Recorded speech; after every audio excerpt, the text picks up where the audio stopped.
Dernière journée ce week-end de notre Ligue des Potos sur MPG et quelle saison ce fut! Probablement la plus belle et la plus tendue de toutes les saisons auxquelles j'ai pu participer. Du coup voilà le classement actuel avant les ultimes confrontations. On est dans le top 3, ouf, et il est encore possible de rêver même maintenant. Du coup là, comme vous avez pu le voir, nous allons affronter le Michel Jonasz, le premier du classement, et ça annonce chaud, chaud, chaud.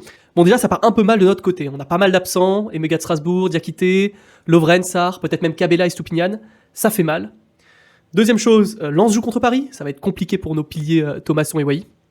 Et encore en plus, côté Michel Jonasz, ça peut faire mal. Hein. Lyon est en forme, et son duo Cherki-Cacré pourrait faire des étincelles, surtout qu'il joue contre le Havre, plus il a son Balogun qui joue contre Reims.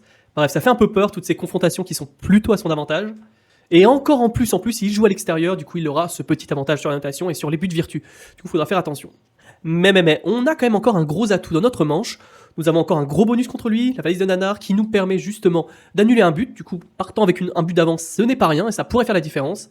Et puis, on a quand même une équipe, faut pas l'oublier, on a quand même des bons joueurs, on a un bon duo d'attaque, Aubameyang Adams qui peuvent vraiment faire des choses. Et puis bien sûr peut-être nos gros points forts, Yazice de Lille et Vitinha de Paris, qui sont en forme, qui marquent. Du coup voilà, il y a clairement moyen de réaliser quelque chose de beau. Bref, si on jette un nouveau coup d'œil au classement, voici les 4 figures possibles. Si on veut gagner le titre, déjà bien sûr il faut absolument gagner contre Michel Jonasz, ça y a pas de doute. Un nul ou une défaite et c'est la victoire assurée pour Michel Jonasz, ou quasi assurée avec son différentiel de 11 buts.